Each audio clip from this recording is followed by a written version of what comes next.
TV Ganga आप देख रहे हैं, मैं हूं आपके साथ गुंजन। बुलेटिन की शुरुआत करेंगे बड़ी खबर के साथ। शिवपाल यादव ने विधानसभा अध्यक्ष को चिट्ठी लिखी है। शिवपाल यादव ने विधानसभा में अपनी सीट बदलने की मांग की है। अखिलेश यादव के ठीक पीछे वाली लाइन में बैठते हैं शिवपाल यादव। वरिष्ठता के आधार पर शिवपाल यादव ने सीट बदलने की मांग की है। समाजवादी पार्टी के विधायकों से दूरी चाहते हैं शिवपाल सिंह यादव।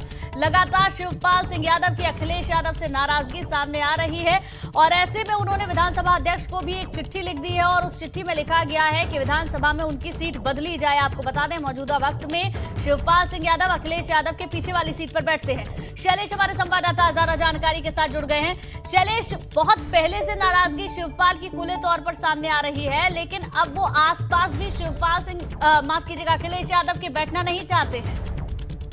बिल्कुल, देखिए, निश्चित रूप से इस समय अखिलेश यादव और शिवपाल यादव के बीच की जो तल्खी है वो लगातार देखने को मिल रही है। कुछ दिन पहले ही जिस तरह से उन्होंने जब एक ट्वीट किया था और अपने लिए एक नई तैयारी की उन्होंने बात की थी, तो उस समय भी हमने बात की। उन्होंने जो चीजें, उनके अंदर का जो दर्द था, जो नाराजगी थी, उसको भी साफ तौर पर जाहिर किया था और वो नाराजगी किस हद तक है, इस बात से अंदाजा लगा सकते हैं कि अब उन्होंने विधानसभा में सीट बदलने के लिए आवेदन किया है। क्योंकि शिवपाल यादव देखिए 2022 का जब चुनाव हुआ था तो उसने सपा के टिकट पर चुनाव लड़कर जीते हैं। ऐसे में जब सपा के विधायकों के सिटिंग अरेंजमेंट की लिस्ट वहां पर दी गई तो उसमें शिवपाल यादव का भी नाम शामिल किया गया और यही वजह है कि अब शिवपाल यादव जो है वो क्योंकि नहीं बैठना चाहते सपा के विधायकों के साथ, वो अखिलेश का साथ नहीं चाहते हैं, इसी वजह से उन्होंने ये लेटर जो है वो विधानसभा अध्यक्ष को लिखा है कि उनकी जो सीट है उसको बदल दिया जाए। तो उसमें ये भी कहा गया है कि सीनियोरिटी के आधार पर जो है वो उन्होंने कुछ सीट बदलने की मांग की है। क्लियर समझा जा सकता है कि शिवपाल यादव जो है वो सपा के विधायकों से अब अपनी दूरी चाहते हैं। हालांकि एक चीज आपको और बताएं, हम अपने दर्शकों को ये क्लियर कर दें कि ये पत्र जो है वो सत्र शुरू होने के एक दिन पहले ही लिख दिया गया था। देखिए, हमारे जो सूत्र है, पुख्ता सूत्रों ने कंफर्म किया है कि एक दिन पहले ही ये पत्र लिख दिया गया था। उसके बाद कल सत्र का पहला दिन था, आज दूसरा दिन था। हालांकि इस पर अभी फैसला नहीं हो पाया। उसके पीछे देखिए कई कारण हैं, जिसमें से एक कारण ये भी माना जा रहा है कि अगर एक किसी सदस्य की सीट को बदला जाता है तो ऐसे में कुछ और लोग जो है वो भी आगे आ सकते हैं अपनी सीट बदलवाने को लेकर। तो जो एक व्यवस्था इस बार यहाँ पर बनाई गई है उसमें समस्या का सामना करना पड़ सकता है। दूसरी चीज ये कि एक व्यक्ति को सदन में सीट अलग से देने को लेकर भी तमाम और मुश्किल हो सकती है। इन चीजों को देखते हुए बहरहाल राहत यहाँ मिलेगी या नहीं ये देखना होगा, क्योंकि सीट बदलने पर फैसला होना थोड़ा मुश्किल हो रहा है। लेकिन शिवपाल यादव ने अपने इस पत्र से ये बिल्कुल साफ जाहिर कर दिया है कि अभी तक जो उनकी पार्टी से दूरी बनी थी, अखिलेश यादव से दूरी बनी थी, अब वो उनके आसपास भी नहीं रहना चाहते हैं, वो उनसे दूर बैठना चाहते हैं सदन में। और देखिए, आप कल का अगर दिन देखिए तो कल जब राज्यपाल का अभिभाषण चल रहा था तो सपा के जो विधायक थे, जो सदस्य थे, उन्होंने काफी वहां पर हंगामा किया, वहां पर उन लोगों ने विरोध किया। लेकिन उस दौरान जब हमने देखा तो शिवपाल यादव और अब्दुल्ला आजम, ये दो लोग ऐसे थे जिनको हमने देखा कि वो शांति से वहां पर बैठे रहे। उन्होंने कोई हंगामा वहां पर नहीं किया। वो बैठे हुए अपनी सीट पर, हमने देखा शिवपाल यादव मुस्कुरा रहे थे। वो बिल्कुल भी जो सपा के लोग हैं उनके सुर से सुर नहीं मिला रहे थे। इसके बाद आज के दिन को आप देख लीजिए तो आज भी जिस तरह से वहां पर अखिलेश यादव का जब अपना चर्चा हो रही थी राज्यपाल के अभिभाषण पर, अखिलेश यादव सरकार पर निशाना साध रहे थे, तो उस समय भी उनके बोलने पर जो सपा के सदस्य थे वो जरूर डेस्क पर थपथपा रहे थे।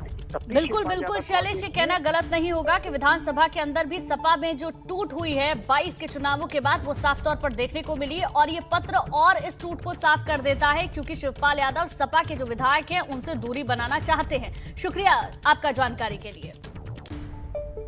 आगे बढ़ते हैं। वाराणसी की ज्ञानवापी मस्जिद को लेकर चल रहा विवाद अब सियासी रंग में रंग चुका है। मामला अभी कोर्ट में है, जिस पर फैसला आना अभी बाकी है।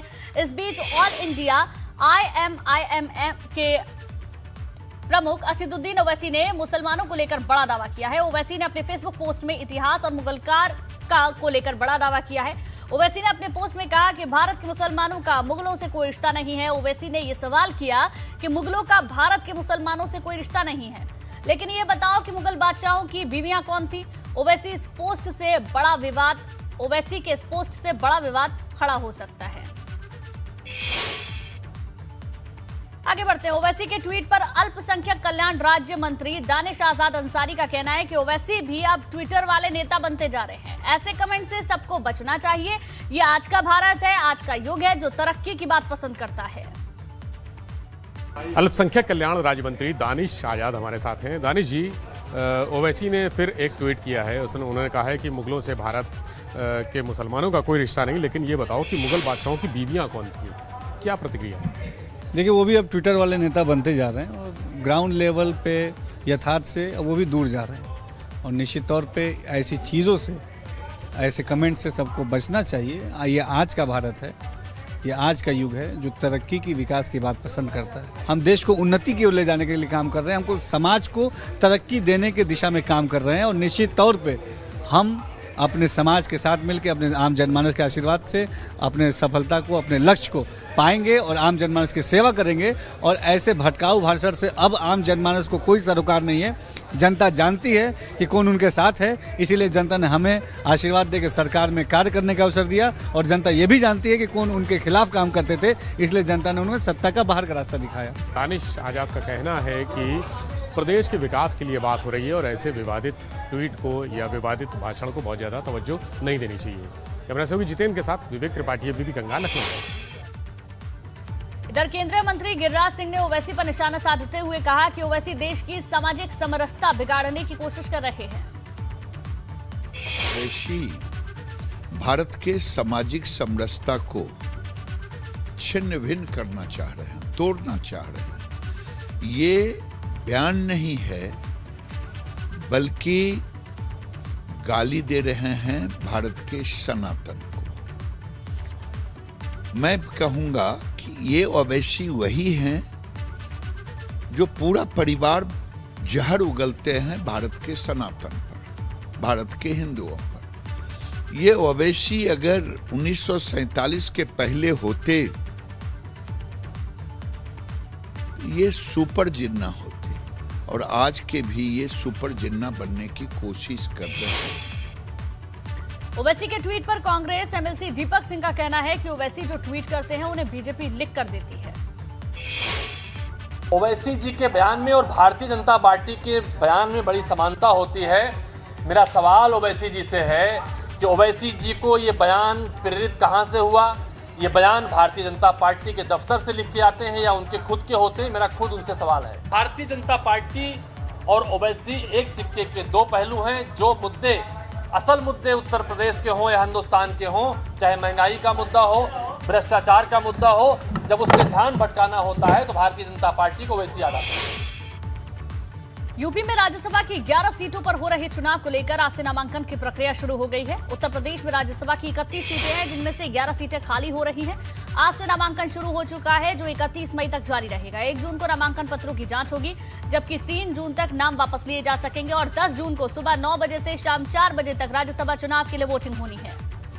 आज नामांकन के पहले दिन किसी भी प्रत्याशी ने पर्चा नहीं भरा, लेकिन समाजवादी पार्टी की तरफ से 12 नामांकन पत्र खरीदे गए हैं, जबकि भाजपा की तरफ से 5 और 2 निर्दलीयों ने नामांकन पत्र खरीदे हैं।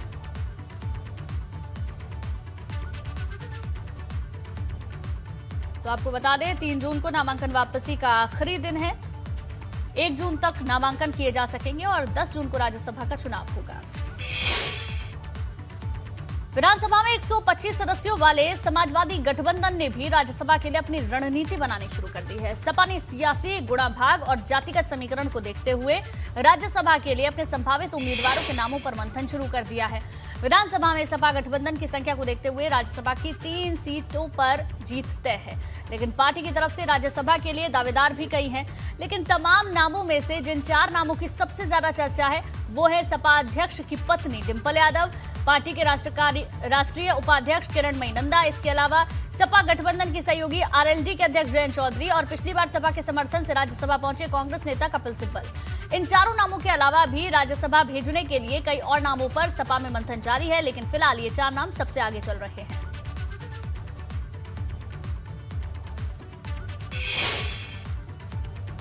आगे बढ़ते हैं। 4 जुलाई को खाली हो रही राज्यसभा की सीट के लिए उत्तराखंड में 10 जुलाई को मतदान किया जाना है। भाजपा ने राज्यसभा की सीट के लिए प्रत्याशियों का पैनल बनाकर केंद्रीय हाईकमान को भेज दिया है, जिस पर आखिरी मोहर हाईकमान को ही लगानी है। 2 दिन में केंद्रीय पार्लियामेंट्री बोर्ड की जैसी बैठक होगी, केंद्रीय पार्लियामेंट्री बोर्ड किसको यहाँ से राज्यसभा के प्रत्याशी के रूप में चयन करता है, वो सारी शक्तियाँ केंद्रीय पार्लियामेंट्री बोर्ड के पास है। स्टेट ने जितने नाम हमारे पास आए थे प्रमुखता से, वो सारे नाम भेज दिए। नवासी मामलों में जमानत मिलने के बाद सपा विधायक आजम खान जेल से तो बाहर आ गए, लेकिन आजम खान के सपना कहीं जाने वाली मौलाना मोहम्मद अली जौहर यूनिवर्सिटी पर योगी सरकार के बुलडोजर का डर अभी भी बरकरार है। इसलिए अपनी जौहर यूनिवर्सिटी को बचाने के लिए आजम ने सुप्रीम कोर्ट में अर्जी लगाई थी और इस मामले में तुरंत सुनवाई की जाए, जिसे सुप्रीम कोर्ट ने स्वीकार कर लिया है। और अब इसी हफ्ते जौहर यूनिवर्सिटी मामले में सुनवाई होगी। आपको बता दें, शत्रु संपत्ति पर कब्जा करके उसे जौहर यूनिवर्सिटी में मिलाने के मामले में हाईकोर्ट ने आजम खान को अब जमानत दी थी। तो ये शर्त रखी थी कि आजम को 13 हेक्टेयर जमीन जिला प्रशासन को वापस करनी होगी। इस 13 हेक्टेयर शत्रु संपत्ति की जमीन पर जौहर यूनिवर्सिटी की 2 इमारतें और यूनिवर्सिटी का गेट बना है, जिस पर कभी भी बुलडोजर चल सकता है। ऐसे में अब जौहर यूनिवर्सिटी को बचाने की आजम खान की सारी उम्मीदें सुप्रीम कोर्ट पर जाकर टिकी हुई हैं। उधर आजम खान के सदन में ना बैठने पर सांसद एसटी हसन ने सफाई दी है। उन्होंने कहा, आजम खान सपा ही नहीं बल्कि देश के बड़े कद्दावर नेता हैं। उनके साथ जो कुछ हुआ वो किसी से छिपा नहीं है। हिंदुस्तान के नेता उनसे मिलना चाहते हैं, उनके पास सदन में बैठने का समय नहीं मिल पाया होगा। हो सकता है किसी बात से नाराजगी हो।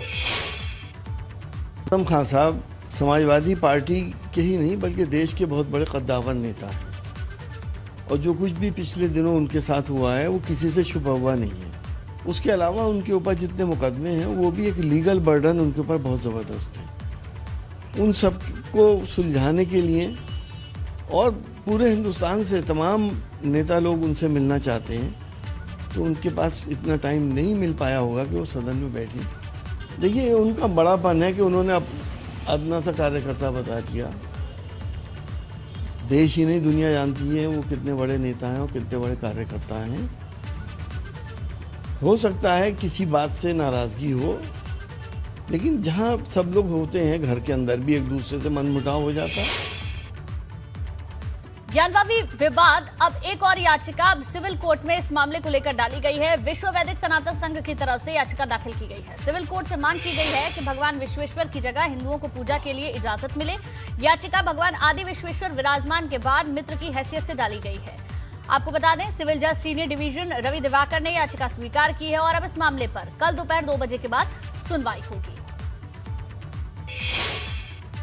ज्ञानवापी विवाद में वाराणसी की अदालत में एक नया वाद दाखिल हुआ है। ये वाद किरण सिंह बिसेन की तरफ से दाखिल किया गया है, जिसे सुनवाई के लिए मंजूर कर लिया गया है और इस पर कल यानी 25 मई को सुनवाई होगी। क्या पूरा मामला था, इस बारे में बात करते हैं वरिष्ठ वकील मान बहादुर सिंह जी से।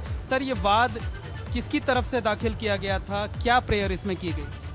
देखिए, किरण सिंह बेदी ने दाखिल किया है, लेकिन वो रिप्रेजेंटेटिव का स्थिति में दाखिल किया है। ये आदि विश्वेश्वर जो वहाँ पर विराजमान है उस लैंड के बाबत दाखिल किया गया है। और मेन रिलीफ जो मांगी गई है वो रिलीफ ये मांगी गई है कि जो ऊपर का जो स्ट्रक्चर है, जिसे ये कहा जाता है कि औरंगजेब ने 1669 में तोड़ करके मंदिर के ऊपर कायम कर लिया है, उस संबंध की उसके रिमूवल के लिए प्रेयर की गई है कि इसको रिमूव किया जाए और जो मंदिर का वास्तविक कब्जा है हमको हैंडओवर कर दिया जाए। सुप्रीम कोर्ट के आदेश पर ज्ञानवापी मामले की सुनवाई आज वाराणसी जिला कोर्ट में हुई। दोनों पक्षों को सुनने के बाद कोर्ट ने 26 मई तक इस बात पर फैसला सुरक्षित रख लिया कि पहले किस मामले की सुनवाई हो। ज्ञानवापी परिसर में मौजूद मां श्रृंगार गौरी की पूजा अर्चना की इजाजत देने के लिए मामले में सिविल जज के आदेश पर सर्वे के खिलाफ मामला सुप्रीम कोर्ट पहुंचा था।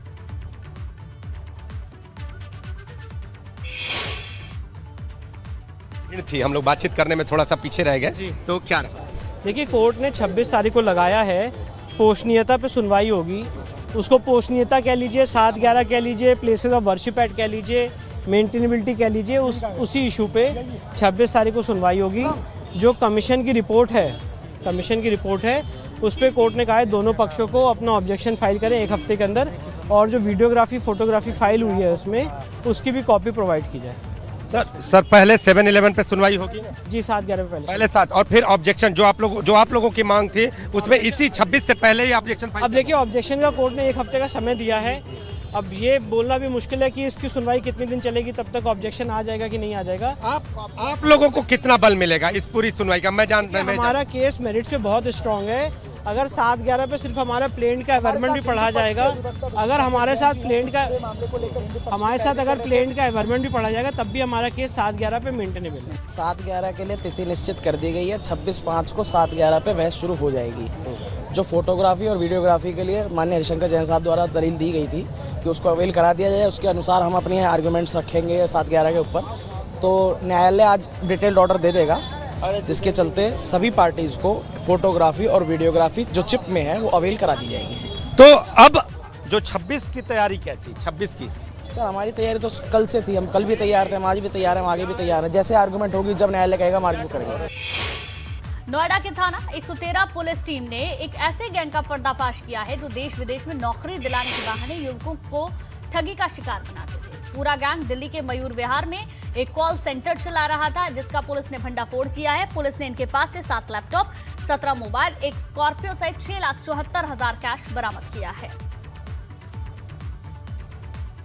उनकी जो हमारी सर्विलांस की टीम है और सेक्टर 113 के एसओ हैं, इन दोनों ने मिलकर के एक फर्जी कॉल सेंटर चलाने वाले गैंग के 10 लोगों को अरेस्ट किया है। बेसिकली हमारे यहाँ 74 में रहने वाले एक व्यक्ति ने शिकायत की थी।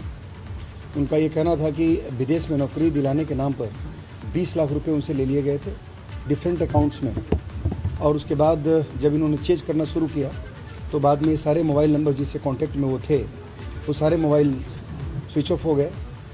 उसके बाद इन्होंने शिकायत की, हम लोगों ने इसमें एफआईआर दर्ज की और दोनों टीमों ने मिलकर काम करना शुरू किया। इसमें हम लोगों ने 10 लोगों को अरेस्ट किया है।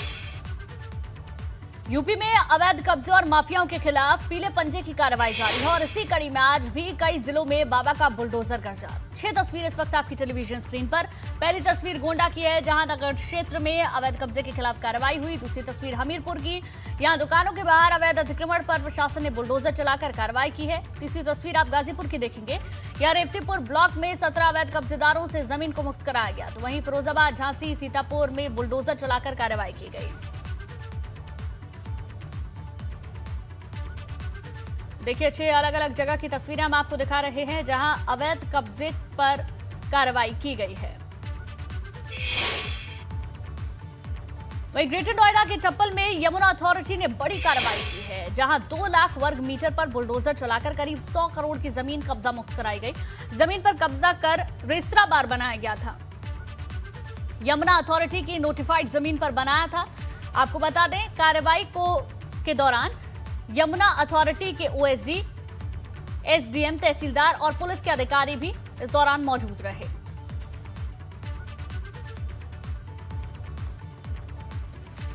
तो टप्पल में यमुना अथॉरिटी ने बड़ी कार्रवाई की है। 2 लाख वर्ग मीटर जमीन पर बुलडोजर चलाया गया। उस दौरान की तस्वीरें आपको दिखा रहे हैं जब बुलडोजर चलाया गया और यह कार्रवाई की गई।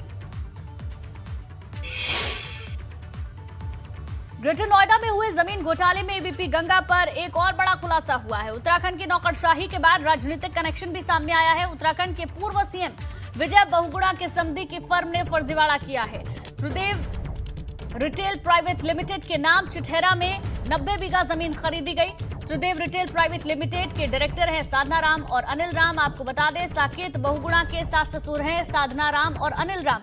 साकेत बहुगुणा उत्तराखंड के पूर्व सीएम विजय बहुगुणा के बेटे हैं। आपको बता दें, विजय बहुगुणा के समधी हैं जिनकी ये फॉर्म बताई जा रही है। और उत्तराखंड कनेक्शन के साथ साथ अब राजनीतिक कनेक्शन भी यहां पर सामने आ रहा है।